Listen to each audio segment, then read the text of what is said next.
James Cullen, a real estate tycoon from glittering Los Angeles, had everything one could dream of: skyscrapers, yachts, and a flawless reputation. He was a synonym for success, his name gracing the front pages of business magazines. But behind the facade of his perfect life, there was a void. Devoted to his work, he had no time for a personal life. His mother, Patricia, constantly reminded him of the need to find a worthy partner, one who would match their status. It was at her insistence that he agreed to go on a business trip to a small town, where he planned to buy land for a new elite residential complex. It should have been a simple formality, if not one small bakery. When his limousine drove into Woodcrest, it felt like a trip back in time. Instead of gleaming skyscrapers, there were low-slung houses. Instead of a hurried pace, there was a leisurely rhythm of life. James felt a strange sense of relief. He parked his luxurious car near the main street and headed to the bakery that had been recommended to him. Upon entering, he was instantly transported to another world, a world of warmth, the sweet aroma of fresh baked goods, and coziness. A young woman stood behind the counter, her hair up a messy bun, her face radiating kindness. Her name was Lily. She smiled, and James felt the tension of the last few months disappear without a trace. It was a strange yet incredibly pleasant feeling. When Lily noticed James, she thought he was lost. His perfectly tailored suit and expensive watch stood out against the backdrop of her humble bakery. But he smiled, and his eyes lit up as he asked for whatever's best today. Lily served him a slice of apple pie, baked from her grandmother's recipe, and with the first bite, he knew he had never tasted anything more delicious. They started talking. James, who was usually reserved and businesslike, suddenly found himself telling Lily about his dreams beyond business and about his loneliness. Lily, in turn, spoke enthusiastically about her bakery, her love for baking, and her plans to make it even better. Time flew by unnoticed. For the next few days, James found every excuse to return to the bakery. His business trip, which was supposed to last 2 days, stretched into a week. He helped Lily bag cookies, listened to her stories about the locals, and watched with delight as her eyes lit up when she talked about her favorite work. One evening, he asked her out to dinner, and Lily agreed. She was incredibly beautiful in her simple dress. Over dinner, they realized there was something more than just a crush between them. Their worlds were completely different, but their souls had found each other. At the end of the evening, James realized that for the first time in many years, he was truly happy. Back in Los Angeles, James couldn't get Lily out of his mind. His office seemed even emptier, and his meetings even more pointless. He suddenly understood that all his achievements meant nothing. He had no one to share them with. He called her, and they talked for hours, late into the night. Despite the distance, Lily felt that James had changed. He spoke not as a businessman, but as an ordinary man looking for happiness. Realizing he couldn't be without her, he bought a ticket for the next available flight. He was about to do something he had never done in his life: submit to his feelings, not to calculation. It was an unusual but the only right decision for him. Suddenly, James's life changed. Returning to Woodcrest, he rented a room at a local hotel and no longer hid his feelings. He and Lily spent every day together, exploring the surroundings, riding bikes, and simply enjoying life's simple pleasures. Their love blossomed like a flower, and James was amazed at how easily he felt at ease with Lily. He proposed to her, and Lily didn't hesitate to say yes. Her yes became his most valuable treasure. But the next day, in the midst of their happiness, his mother, Patricia, appeared at the bakery's doorstep, her face filled with determination. Her unexpected arrival was a true surprise for the couple. Patricia, dressed in a perfect suit, made it clear from the first seconds that she wasn't here to get acquainted. Her gaze swept over the modest bakery and then rested on Lily with undisguised contempt. "James, I need to talk to you alone," she said coldly, not looking at the girl. Lily, sensing the tension, quietly went into the back room. "What does this mean, son?" Patricia began when the door closed. "Elle found out you're not just here, you're going to get married. To this girl. Do you realize she has nothing? Our family I-5 an empire. I always expected you to find a worthy partner, not some baker." Patricia's words were like a blow. James couldn't believe his ears. He had always known his mother wanted to control his life, but such open contempt for the woman he loved was a shock. "Mom, that's not fair. Lily I-5 the most amazing person I ever met. I love her, and it doesn't matter that she doesn't have millions. She gave me what all my money couldn't. Happiness," he replied, trying to control his anger. But Patricia wouldn't give up. "You don't understand. The Cullen family needs someone on our level. I've already arranged for you to meet the senator's daughter. She's a perfect match for you. Forget about this girl. You have to make a choice, and it has to be the right oak."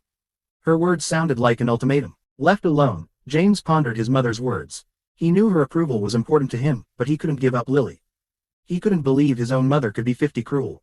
Meanwhile, Lily, who had heard everything, came out of the back room.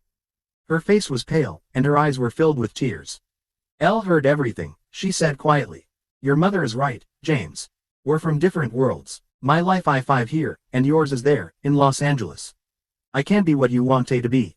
You have to go back to your world. These words broke James's heart.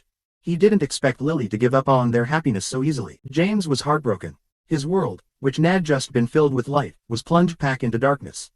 He tried to convince Eiley that her words meant nothing, that he couldn't be without her, but she was adamant. You have to go home, she repeated. Your mother is right, your family is your legacy. James felt he was losing her, and that feeling was worse than any business failure. He returned to Los Angeles with an empty heart, even though his business deal was a success. Patricia was waiting for him at the office. You made the right decision, son, she said. Family has to stay together. But James knew he had lost not just a girl, but a part of himself. James's days in Los Angeles became unbearable.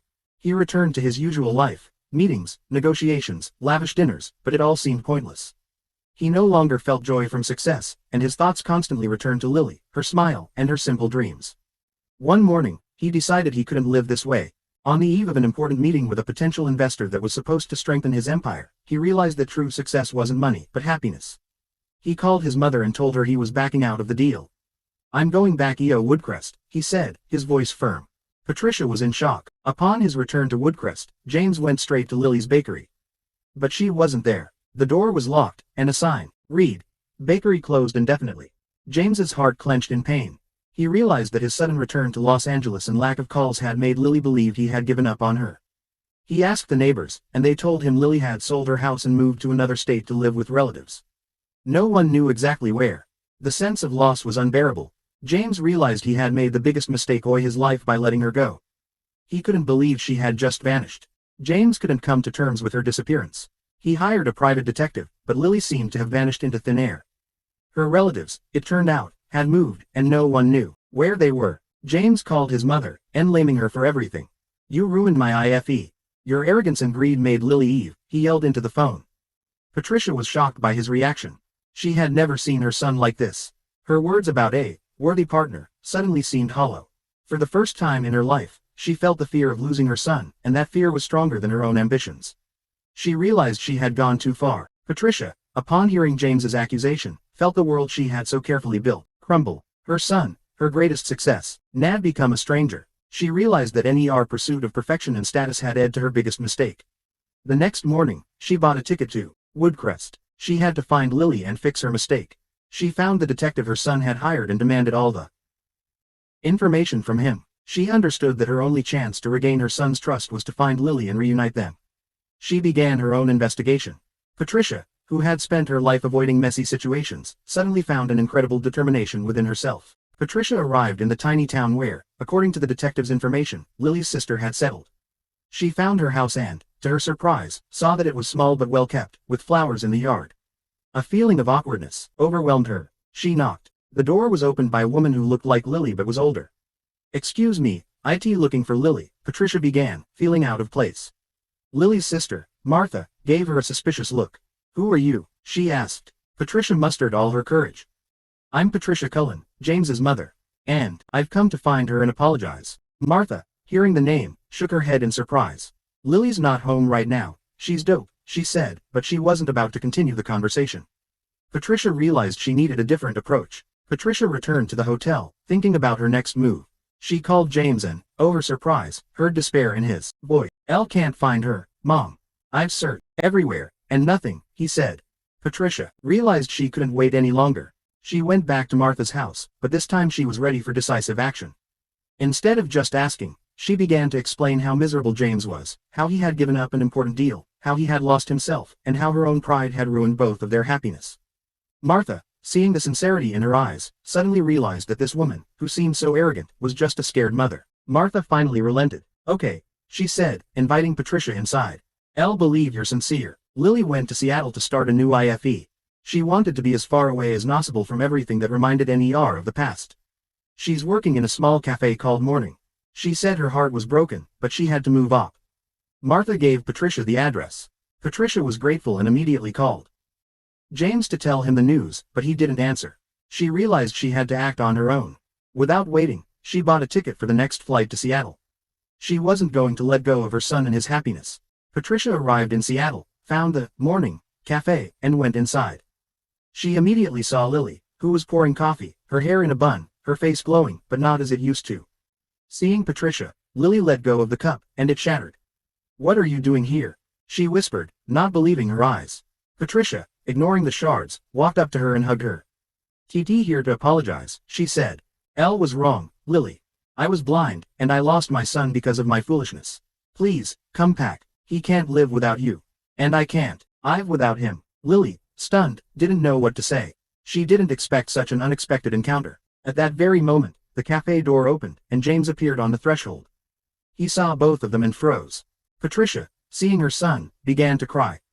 "James, you need to talk to her," she said, gesturing to Lily. James rushed to her. "Ime been looking for you, Lily. I couldn't find you, and I was broken. I gave up everything Elle had because none of it made sense without you," he said, looking her directly in the eyes. Lily saw he was telling the truth. "Elle thought you had given up on me," she said softly. "Elle thought you chose your world over me." At that moment, Patricia did something no one would have expected from her. Patricia walked up to them, took their hands, and joined them. "T going to do something I me never done before," she said, looking at both of them. "I'm admitting my mistake and I want to fix it. I want you to get married. Not for money, but for love." She turned to James. "Elle knows she doesn't have millions, but she gave you something more important. I see that now. She is your happiness. I want you to be happy, and I will help both of you. We are all family now." James and Lily, shocked by this unexpected change in her behavior, embraced. That day, they realized that happiness and love are priceless and don't depend on status. They were together despite all the obstacles, and their love, tempered by trials, only grew stronger. Their love story ended with a happy wedding. Thanks for watching. If you like this story, please like and subscribe to the channel.